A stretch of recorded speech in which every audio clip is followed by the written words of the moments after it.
pa rin, siyempre. Mahal mo talaga ako kaya mo sabihin. Hindi kasi nung una, siyempre, ang love team, suporta, siyempre, baka nabigaran yung Kaibigan lang daw po talaga yung niya sa akin. Marunong talaga ang Diyos, hindi ikaw ang gaganti sa kanila, kundi ibang tao ang nanti para sa inyo. Yan yung sinasabi ko sa kanila na makinig. Kasi hindi naman talaga tayong kalaban nila, hindi tayong kaaway nila. Tayo yung totoong may malasakit sa kanila. Kasi yun, mas pinili niya yung ibang tao. Hindi nakinig sa atin. Kaya ngayon, tingnan nyo. Ngayon, yung pinili niya, kaaway na rin niya. Yo guys! Magandang araw, magandang gabi mga kalingap. Eto na naman tayo guys. Muling magbabalik si Papa Shider. Eto guys, meron na naman tayong nasagap na balabalita at mainit-init na naman to guys. Ang sinabi dito ni Kalingap Rab tungkol sa bahay ni na Bianbi at parang nagsisisi na yata guys. Si Bianbi ay na-real talk po itong si Bianbi kay Kalingap Rab. At meron pa tayong napansin dito. Dito pala nag-umpisa ang lahat, no? Yung bakit tinawag na manyak itong si Edu ni Bianbi. Ito maririnig natin dito kung bakit niya tinawag na manyak, guys. Ito, panoorin natin, guys. Grabe, talagang sapul na sapul dito itong si Bianbi kay Kalingap Rab. Sana hindi ka, kung sana naniwala ka kay Kalingap Rab, hindi sana napaliwara ang iyong buhay, Bianbi. At panoorin na natin guys, syempre. Kung bago ka pa lamang sa ating YouTube channel, huwag kalimutang mag-like, mag-share, mag-subscribe, pahit ang notification bell button para updated kayo sa mga ilalabas natin reaction video mga kalingap. At syempre guys, no, huwag kalimutan suportahan sila Kuya Bal Santos Matubang, Ate Edna Vlogs, Kalingap Rab, Kalingap Team, syempre Kalingap Reactor, Papa Shider TV. Kaya naman pala, tinawag na manyak, kaibigan lang pala ang tawag, ang feelings. Panoorin na natin. Let's go! Pero bakit sa kay mama? Yun nga, lahat ng picture sabi mo, pag-aalalay lang. Oo, nangyayari lang kayo. Nung una, nabigat pa rin, siyempre. Mahal mo talaga ako kaya mo sabihin. Hindi kasi nung una, siyempre, ang love team, suporta, siyempre, baka nabigaran yung Kaibigan lang daw po talaga yung niya sa akin. Kaibigan lang daw po talaga yung niya sa akin. They don't get lucky. Pero kung nakinig sana siya sa akin na okay lang naman umalis siya sa Team Kalingap. Pero kung nakinig siya sa akin na mag-solo na lang siya, wag na siya mag-welcome ng kung sino-sino. Yung tahimik na buhay, parang si si Rachel, yan, si Medit. Solo lang siya, wala siyang masyadong kasama. Diba? Hindi mas tahimik yung mo, yung walang gulo. Marunong talaga ang Diyos, hindi ikaw ang gaganti sa kanila, kundi ibang tao ang nanti para sa inyo. Ayun, yun na nga po no? At yung mga tawag dyan, yung mga nangyayari ngayon, di ba? Yung mga prediction natin nangyayari na sa kanila. Ay nako, kung nakinig lang sana, di ba? Yan yung sinasabi ko sa kanila na makinig. Kasi hindi naman talaga tayong kalaban nila, hindi tayong kaaway nila. Tayo yung totoong may malasakit sa kanila. Kasi yun, mas pinili niya yung ibang tao. Hindi nakinig sa atin. Kaya ngayon, tingnan nyo. Ngayon, yung pinili niya, kaaway na rin niya. Diba? Oy, thank you po, Tita Ninang ko to, Ninang Sonia B. Salamat po.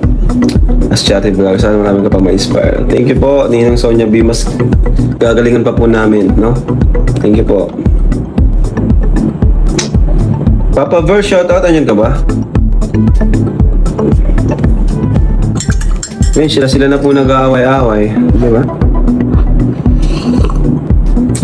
Sinabihan ko na siya na mag-ingat, huwag magtiwala, or pwede kung masolo ka na lang, mag-solo ka na lang.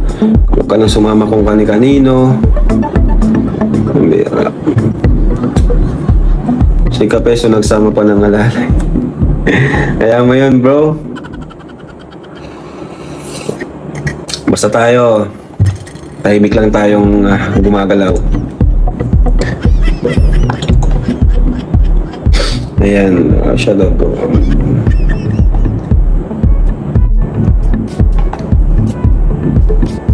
Kukuhain ba yung pabahay kay Benz? Ay, hindi po. Sa kanila po yun. Wala tayong kukuning pabahay. At yun nga guys, narinig natin si Kalinga Prab na hindi naman daw niya babawiin yung bahay kasi bahay nila yon, sa kanila po bahay yon. Yon, malinaw na malinaw sa sikat ng araw na yung bahay ni Bianbi at pamilya Batalero ay sa kanila yon at walang sino man ang pwedeng kumuha doon sa bahay na yon. Okay? Guys, at eto pa ang napansin ko, yon nasabi ni Kalinga Prab na kung sanang naniwala si Biancy sa akin, sana hindi na paliwara ang buhay ni Biancy. Ngayon, yan parang nagsisisi na itong si Biancy sa mga ginawa nila, sa mga pinaggagawa nila sa Kalingap. Mukhang unti-unti na pong nakakarma at unti-unti na pong naliliwanagan siguro itong pamilyang to sa mga ginawa nila sa pamilya Matubang.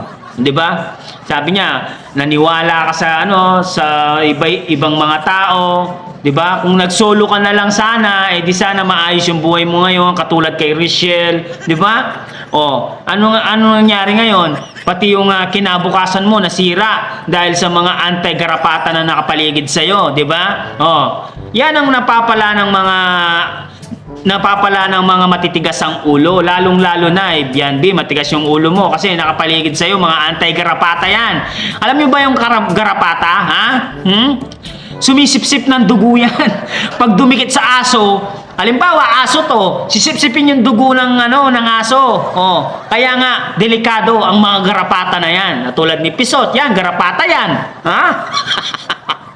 Anti-garapata yan, oh. Katulad ng mga lumalaban sa Kalingap, mga anti-garapata yan, sumisipsip ng dugo yan,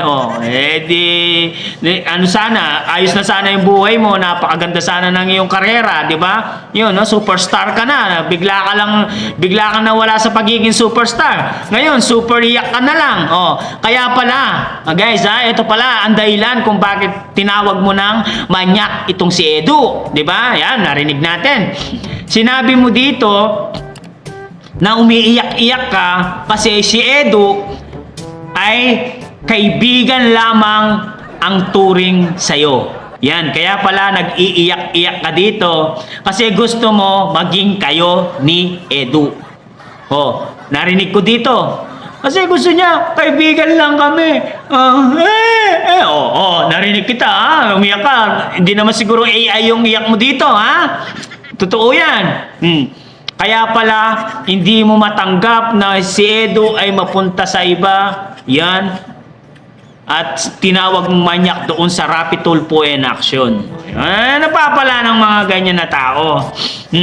Ngayon, unti-unti nang nasisiwalat ang katotohanan na mali kayo, tama ang Kalingap. Ngayon, kayo-kayo ang naglalaban.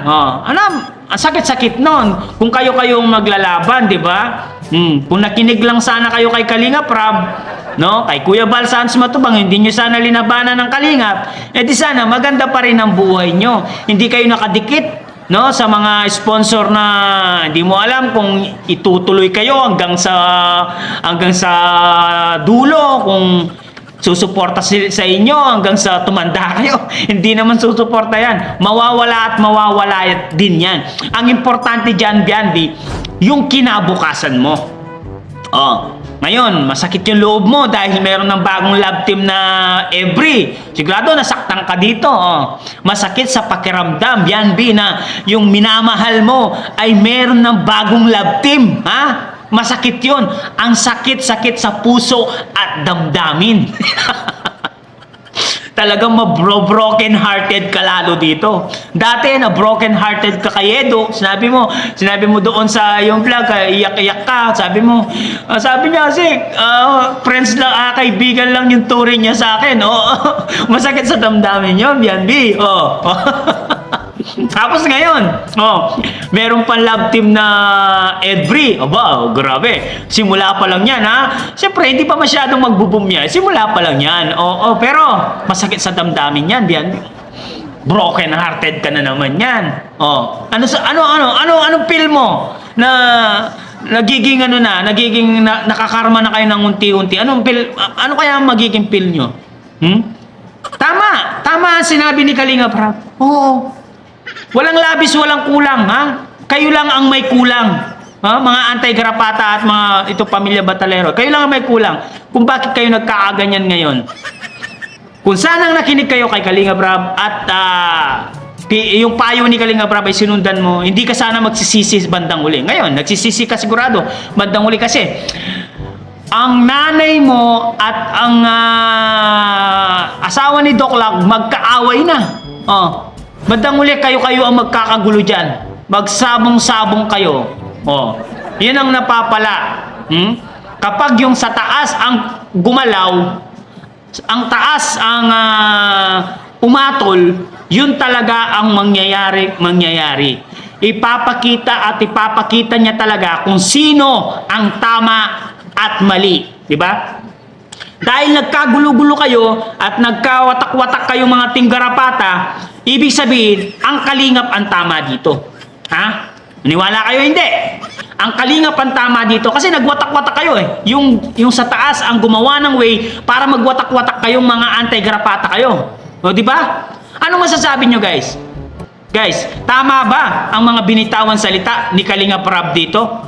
Guys, comment down below at babasahin natin lahat yan. Syempre guys, hanggang dito na lang muna ang ating reaction video for today's mga Kalingap. Syempre, kung bago ka pa lamang sa ating YouTube channel, huwag kalimutan mag-like, mag-share, mag-subscribe. Syempre, pa-hit ang notification bell button para updated kayo sa mga ilalabas natin reaction video mga Kalingap. At syempre guys, huwag kalimutan suportahan sila Kuya Val Santos Matubang, Ate Eda Vlogs, Kalinga Prab, Kalingap Team, syempre Kalingap Reactor, Papa Shider TV guys, grabe. Nasa huli talaga ang pagsisisi guys. Hanggang dito na lang, maraming salamat. I love you all. Mwah mwah, chup chup. Bye bye.